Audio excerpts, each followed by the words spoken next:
আজিৰ পৰা সমগ্ৰ ৰাজ্যতে স্বাস্থ্য বিভাগৰ অধীনস্থ ঠিকাভিত্তিক কৰ্মচাৰীসকলে কৰ্মবিৰতি পালন কৰিছে। ৰাজ্যৰ বিভিন্ন প্ৰান্তৰ সমান্তৰালকৈ তামুলপুৰতো প্ৰাথমিক স্বাস্থ্য কেন্দ্ৰৰ ঠিকাভিত্তিক কৰ্মচাৰীসকলেও গ্ৰহণ কৰিছে কৰ্মবিৰতি। বিভিন্ন দাবী উত্থাপন কৰি প্ৰতিবাদ সাব্যস্ত কৰা পৰিলক্ষিত হয় কৰ্মচাৰীসকলে। আজিৰে পৰা 6 মাৰ্চলৈ অব্যাহত থাকিব এই প্ৰতিবাদ।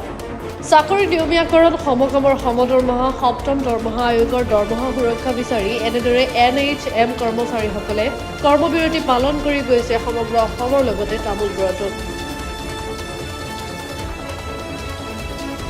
হয়, আমি আজি NHM কৰ্মচাৰীসকলে কৰ্মবিৰতি ৰাখিছোঁ, কাৰণ আমি সমকামৰ সম অধিকাৰ পোৱা নাই।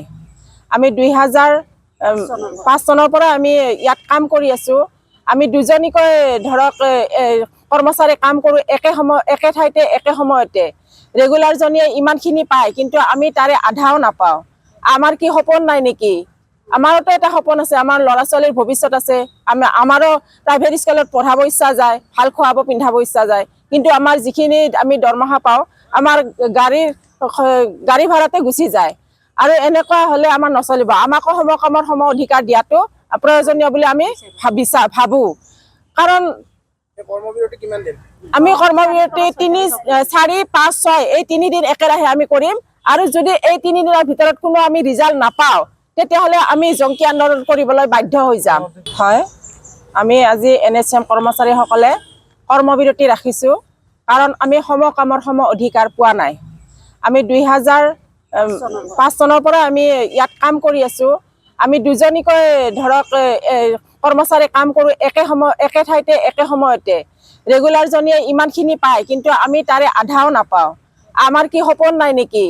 আমাৰোতো এটা সপোন আছে, আমাৰ ল'ৰা ছোৱালীৰ ভৱিষ্যত আছে। আমাৰো প্ৰাইভেট স্কুলত পঢ়াব ইচ্ছা যায়, ভাল খুৱাব পিন্ধাব ইচ্ছা যায়, কিন্তু আমাৰ যিখিনি আমি দৰমহা পাওঁ আমাৰ গাড়ী ভাড়াতে গুচি যায়। আৰু এনেকুৱা হ'লে আমাৰ নচলিব। আমাকো সমকামৰ সম অধিকাৰ দিয়াটো প্ৰয়োজনীয় বুলি আমি ভাবোঁ। কাৰণ আমি কৰ্মবিৰতি 3, 4, 5, 6 এই 3 দিন একেৰাহে আমি কৰিম।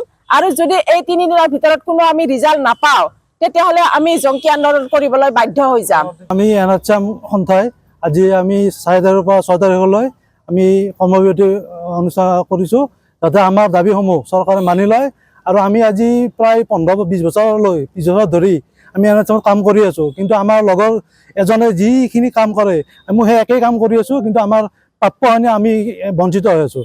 সিহঁতে ধৰি লওক যদি 60,000 পায়, আমি পাওঁ 20,000। গতিকে সেনেকৈ আমি দৰমহা বা আমি মাননি পাই আহিছোঁ। গতিকে আমাৰ পৰিয়াল চলাত, আমাৰ সংসাৰ চলাত বহুত অসুবিধা হয়। গতিকে এইখিনি আমাৰ দাবী চৰকাৰৰ ওচৰত, যাতে আমাক সম অধিকাৰ, আমি সম অধিকাৰ আমাৰ যেনেকৈ দিব লাগে, চৰকাৰে আমাক সেইটো মানি ল'ব লাগে। আৰু আমাৰ সেইটোৱে আমাৰ দাবী, যাতে আমাৰ যিখিনি আমাৰ এতিয়া আমাৰ চিষ্টা বাইদেউ হওক বা আমাৰ বয়স আহি গৈ যাই আছে, এতিয়া আমাৰ ল'ৰা ছোৱালী আমাৰ ডাঙৰ হৈ আহি আছে। আমি স্কুলত পঢ়িব পৰা নাই, দিব পৰা নাই, প্ৰাইভেট স্কুলত বা পঢ়িব পৰা নাই, কিন্তু আমাৰ লগৰ যিজন একেলগে কাম কৰা এজন আমাৰ সতীৰ্থ, তেওঁলোকৰ ল'ৰা ছোৱালী আজি কি বুলি কয় প্ৰাইভেট স্কুলত পঢ়ায় বা ভাল স্কুলত পঢ়ায়। আমাৰ ইচ্ছা নাযায় নেকি ভাল স্কুলত পঢ়া ল'ৰা ছোৱালীক? গতিকে আমাৰো ইচ্ছা যায়। গতিকে আমি যিহেতু আমি সম অধিকাৰ কৰিছোঁ, আজি ক'ভিড কালৰ পৰা আমি কাম কৰি আহিছোঁ। ক'ভিড কালত আমি টেকনিচিয়ান প্লাছ নাৰ্ছ বাইদেউসকলে আমি আগত কাম কৰিছোঁ, একদম ক'ভিড পেচেণ্টৰ লগত আমি যুঁজিছোঁ। গতিকে তেনেস্থলত আমি বহুত হতাশাত ভুগিছোঁ যে এতিয়া আমাক চৰকাৰে কমচে কম আমাক মূৰ দাঙি চাওক। যেনেকৈ টেট শিক্ষকক যেনেকৈ ৰেগুলাইজ কৰিলে বা সম অধিকাৰ সিহঁতক দৰমহা বঢ়াই দিলে, আমাকো আমাৰ প্ৰাপ্যখিনি যাতে আমাক বঢ়াই দিয়ে, সেইখিনি আমাৰ দাবী।